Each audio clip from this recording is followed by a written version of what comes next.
Perfect. All All right. right, let's kick off. Good morning, everybody. My name is Ruben van Achter, and I am the Business Development Manager Program for Veeam and Object First at TD Synnex.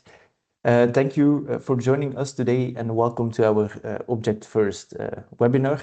Today, you will get an introduction to Object First. So who are they? What products do they offer?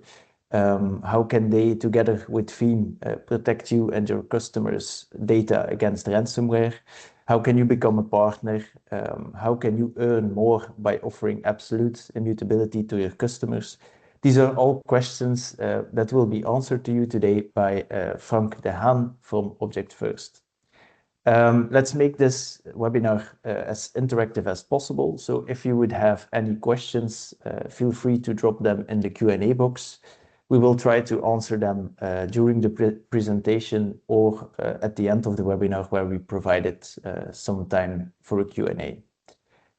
I think that's about it to get started, Frank. So I would say let's go, and then the virtual floor is yours, Frank. All right. Well, thank you very much, everyone, for adhering to this webinar and stepping in to the webinar. And as well, thank you for the introduction. My name is Frank de Haan. I'm account executive for Object First, and I mainly work for the Benelux marketplaces as well as for the Nordic marketplaces.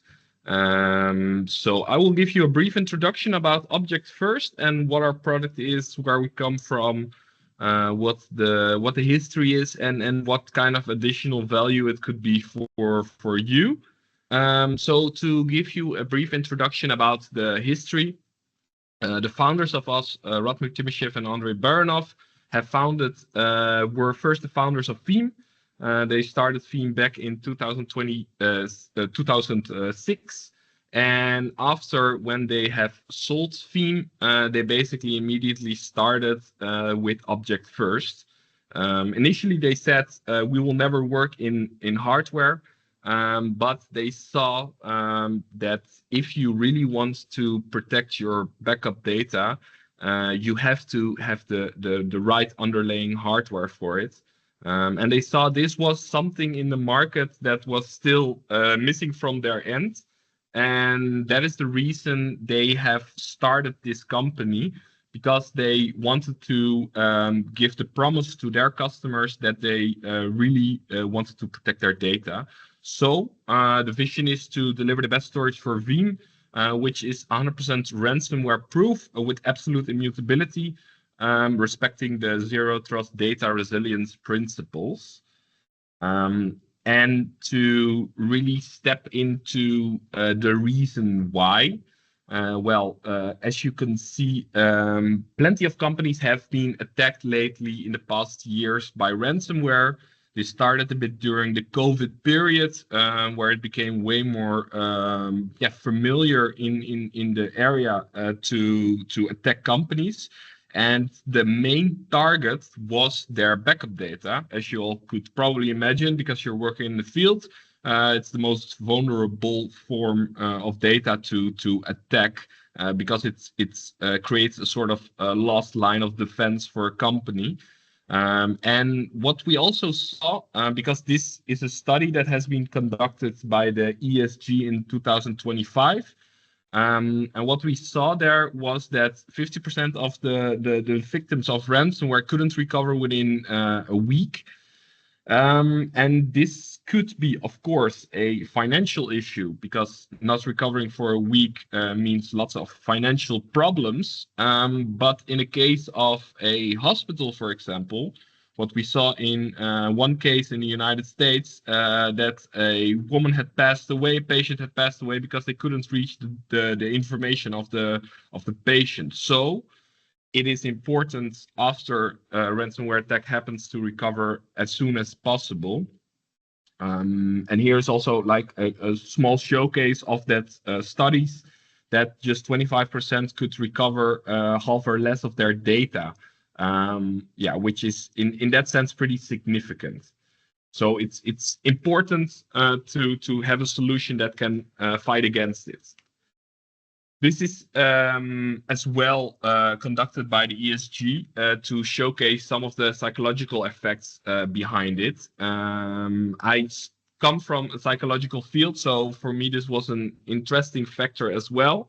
That many people within the IT feel uncomfortably stressed due to these increasingly attacks, and also have a fear or feeling responsible for these kind of attacks. And that is, of course, a reason why we have started and have a a solution that could fit this. Sorry, I got a little flu this morning, so hope it's not too annoying. All right. Something we focus on within Object First, which is a bit different than from the rest of the market, is that we respect fully these pillars. So to be a powerful appliance, a simple appliance, and a secure appliance. And what we see in the market is that mainly two or one of these pillars are being focused on, while we want to focus on all three of them. So how it looks like, of course, first we have our production data that goes to the backup software. Then we have the different kind of appliances that are currently on the market. What the options are, of course, there is a NAS. Probably every one of you knows it. It's an old-fashioned classic form of storage, which could be as powerful as you want. It's as well a simple solution, but the issue nowadays, it's not secure because it has no immutable layer over it. And therefore, in this time, it does not fit the security goals, as well as for example, the NIS2 regulations and so on. Other options on the market is dedupe appliance, which could be a very powerful machine. But the issue in general with dedupe appliances are when retracting the data, that you will need to rehydrate the data first, which can take quite an amount of time, and that's why we have placed a question mark in there. Dedupe appliances as well are not the most simple appliances to configure, as they're working together with multiple backup softwares, which makes it a bit more hard to configure and install. You need the knowledge within the company to do this. And because the vendors of dedupe appliances in general state that you don't need to send the information encrypted towards the dedupe appliance, this creates a vulnerability layer, as it is possible, but then the dedupe appliance is not able to dedupe the information anymore, and then it doesn't make that much sense to go for a dedupe appliance. While archivable, it's a very good option, obviously, but it's about the purpose. Then we have the Veeam hardened repository. It's a very powerful solution. It's as powerful as you want, of course, but as end users will need to install, or of course, consultants, you will need to install the Veeam hardened repository on top of it and need to continuously harden it in order to become safe. It creates not the most simple experience for the end user and for the company. And because of this, if this is not done properly, it could create some vulnerabilities in the security. And a very important factor, which is different from our solution, is that there is always a form of root access within the Veeam hardened repositories. And then, as expected, the solution what we built is focusing on all three of those pillars, and I will tell you in detail what these kind of pillars are. So we say we are absolute immutable, focusing on the security layer, focusing on the simplicity layer, and to focus on to be a powerful machine that can recap the data, and all these kind of points together form and make us 100% ransomware-proof. And how we do this, the security where we focus on, it is based on S3 object lock, which makes sure your files immediately unchangeable and undeletable. So it creates the immutable layer over it. Data is being fully encrypted from within Veeam until the appliance and within transit, while there aren't any vulnerabilities in this. How we do it, we are creating a pre-hardened appliance and deliver that eventually to our end users. So the end user simply has to install hardware updates and firmware updates to keep the appliance fully secured. So you don't need to harden and re-harden the Linux and the OS themselves. And because we are doing it from our end, it is impossible in any sense for an attacker to like change the OS, change the BIOS, or wipe the OS completely. And in that sense, we have zero root access. So there are non-admin credentials that are in our appliance in our appliance. And next to that, we allow fully segmentation, so physically and logically segmentation from the Veeam server. And in order to put a stamp on our security, we have externally pen tested our appliance. So we have gave them every admin credentials, every form of information in order for them to try to breach into our appliance. And their conclusion is that even if all customer secrets, including admin credentials and bucket credentials, are known to the attacker will still not be able to modify the data within their UBI appliance. I want to invite you all to see if other solutions on the market also have done this, but this is not the case. And this is basically our stamp and proof of security that we want to deliver to our customers. Simplicity. This is, I think, one of the biggest advantages next to the security of the appliance. You don't need specific IT knowledge to set it up. Within 15 minutes, you're up and running. I think our record of one of our engineers is under 5 minutes to set it up, create a bucket, and have it up and running. You can mix and match it with various sizes of UBIs within a cluster. So 432 can be next to a, let's say, 216 or even a 16 terabyte unit, and it's automatically optimized, of course. So it's very simple to deploy, and the only thing you need to do is conduct software and firmware updates within our web OS. Focusing on a powerful machine, we use supercharged instant recovery. You can recover up to 20 VMs in the same time, depending, of course, of your environment. The speeds of our ingestion speed can go up to 8 gigabytes per second, and we utilize the full Veeam block size and encryption.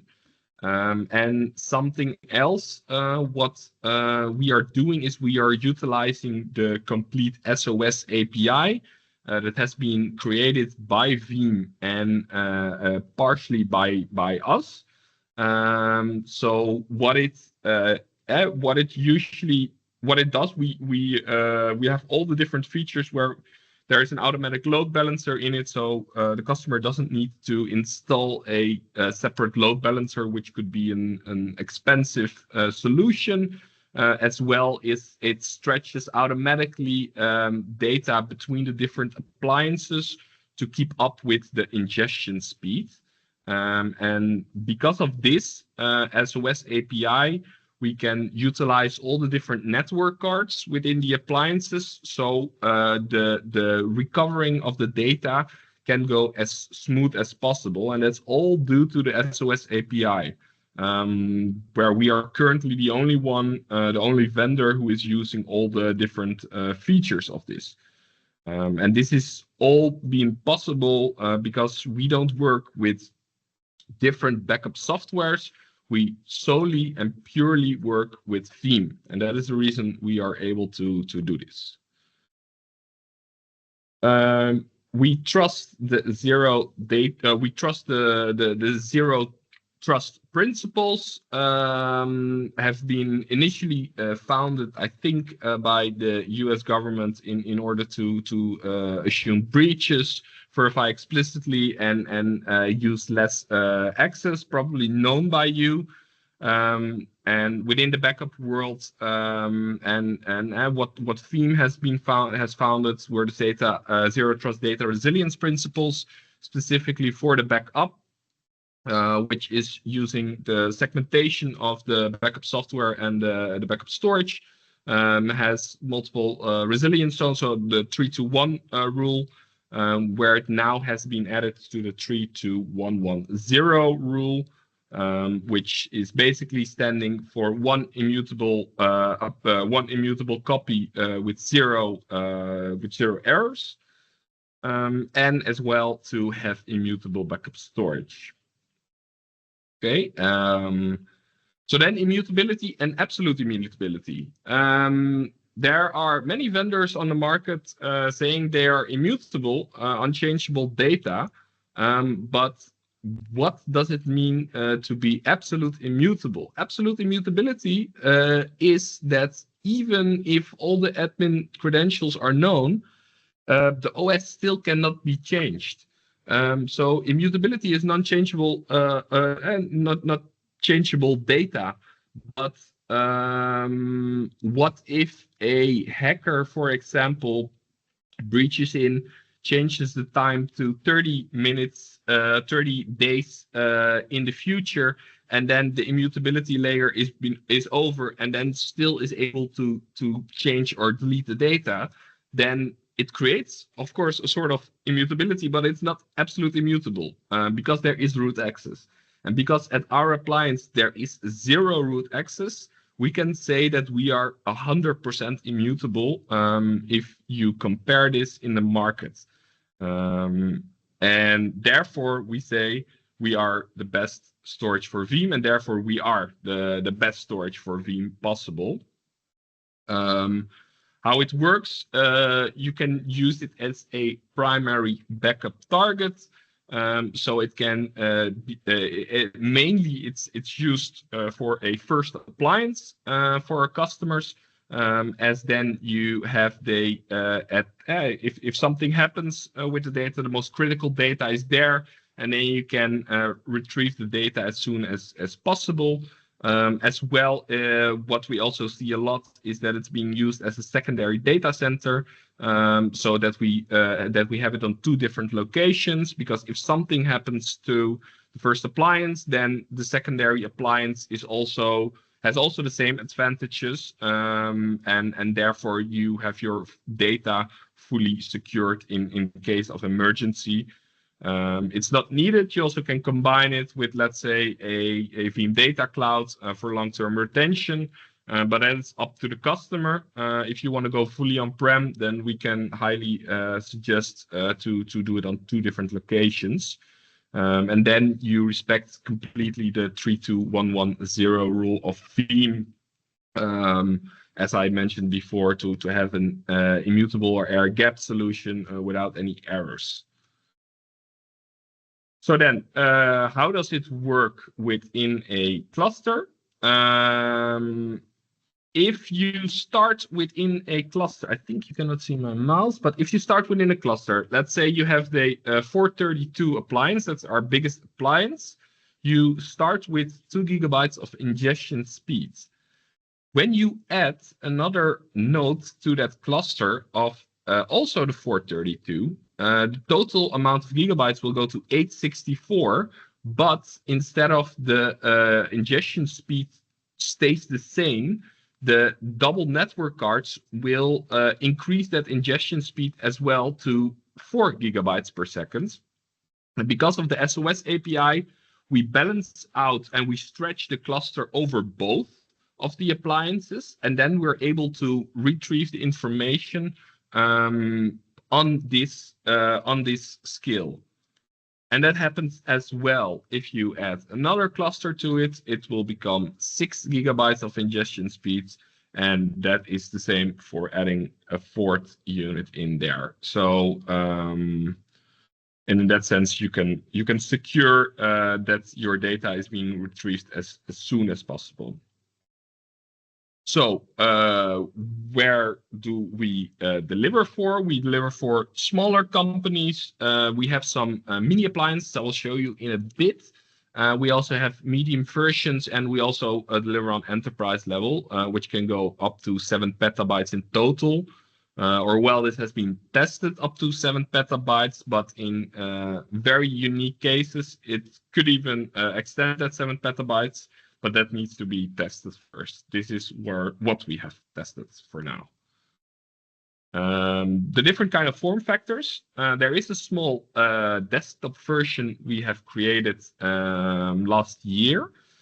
So that's for mainly for end users or customers who work on smaller sites. So smaller factory sites, for example, it's useful to secure data. It has all the same abilities as the Node version, and it also could be interesting for cruise ships, let's say, to secure their data on board.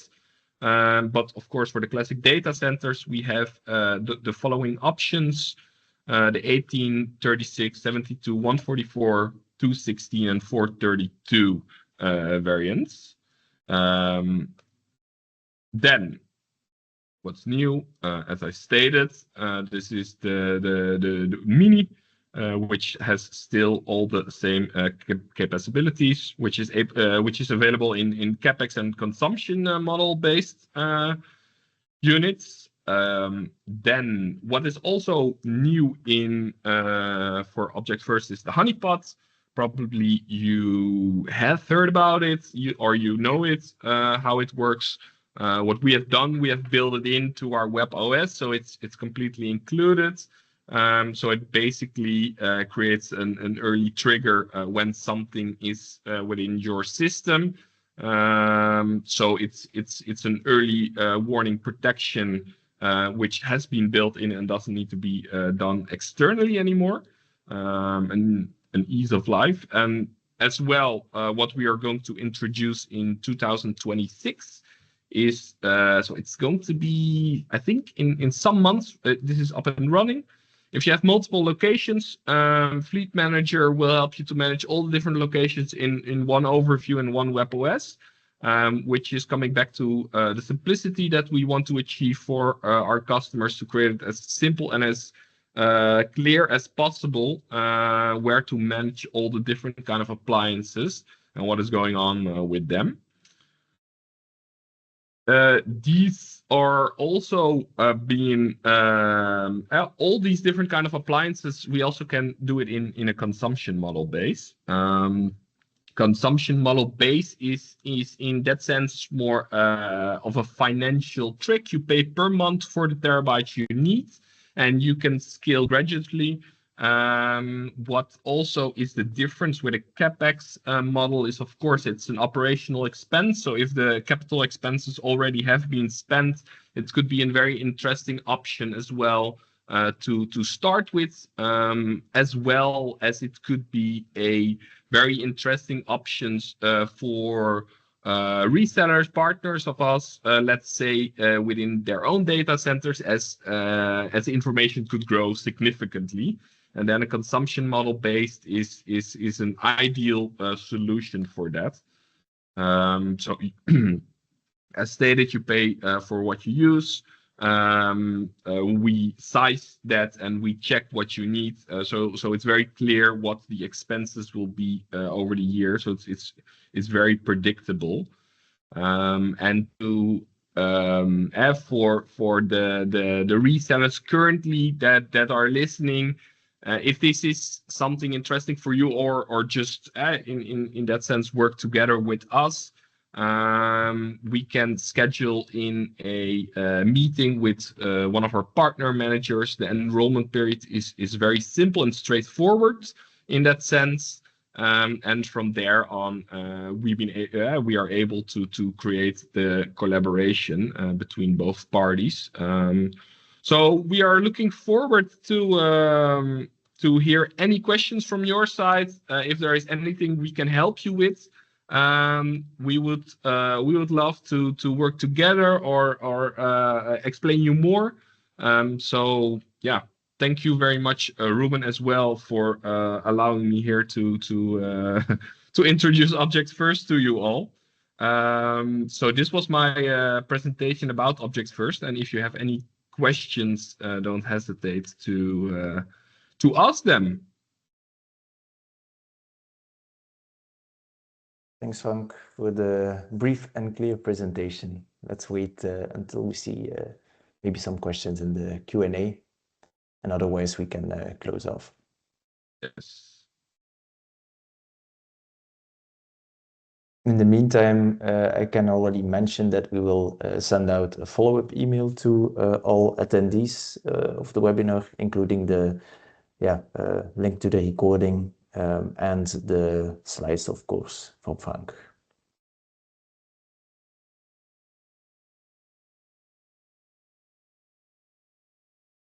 I don't see any questions. Now, for example, you don't have questions, you always can send an email. That's also fine. There is a question I hear. Yeah. Is your solution also compatible with Veeam Microsoft 365 backup? Yes, it is. Very short answer, but yes. How that exactly works, we utilize a bit different than the SOS API, but it's completely compatible with M365. Yeah.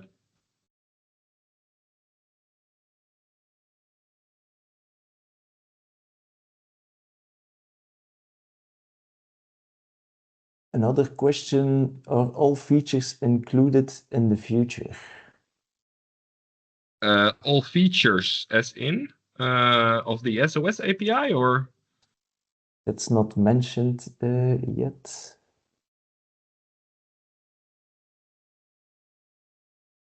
From my understanding, every feature will be supported. As well, lately we have been working under the same umbrella as Veeam. So for your understanding, we are going to work even more close together with Veeam for in the future. So the SOS API, for example, will be fully supported for in the future, and I expect this will be even more seamlessly for in the future.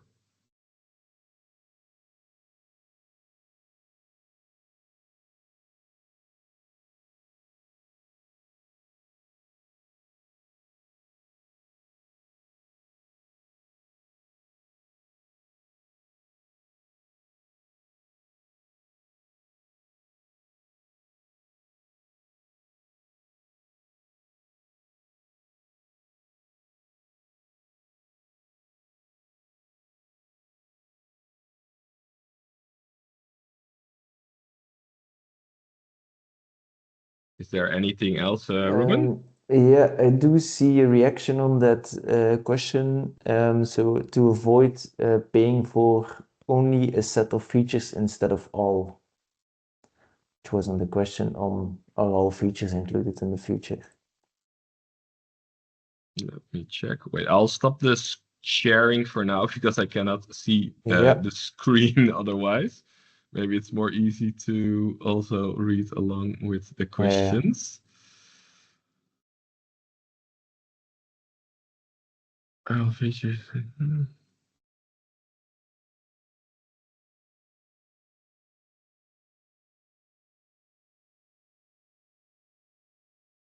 avoid paying for all.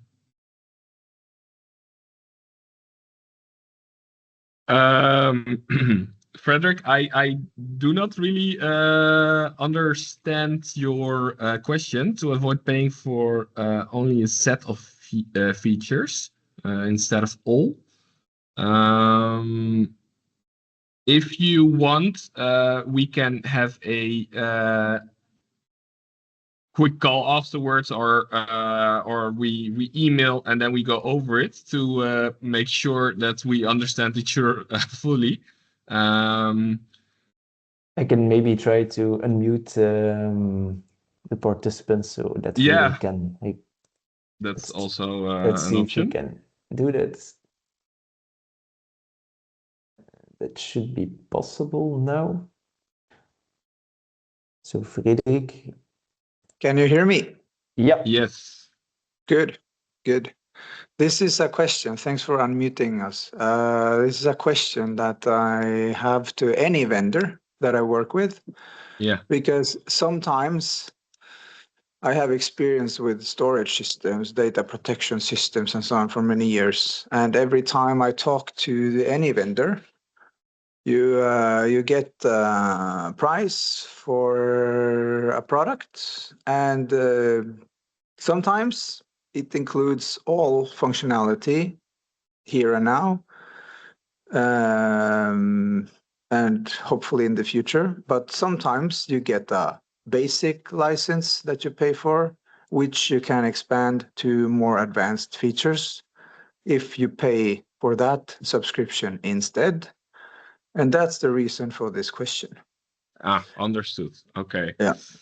Okay. To give you an explanation on that, all our appliances have exactly all features included. So there are not different kind of features in a different model. The only difference we make is within the years of support, obviously, and to have a capital expense, so a CapEx unit or a consumption-based model. But this doesn't affect the features at all. So in that sense, all the appliances are the same. And this, we have zero roadmap or expectation to change this within the future. That's good. Predictable, in other words. Yeah. Does that answer your question?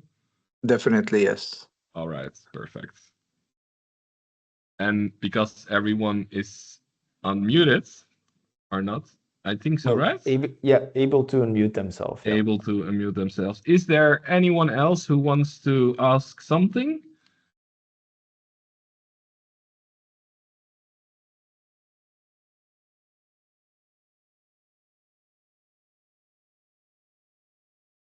Seems not. Seems not.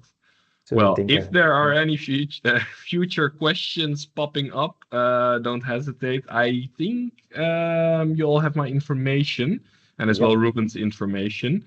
So then we can schedule up a quick call or something like this. And I'm working, of course, from within the sales perspective. If you want more in-depth technical sessions, then of course we also have our engineers there who are happy to help with all the questions you have from that perspective. Okay, thanks, Frank, and thanks to everybody for joining us today. We can close off now. Thank you very much. Thank Have a you. good day. See you next time. Bye-bye. Bye-bye.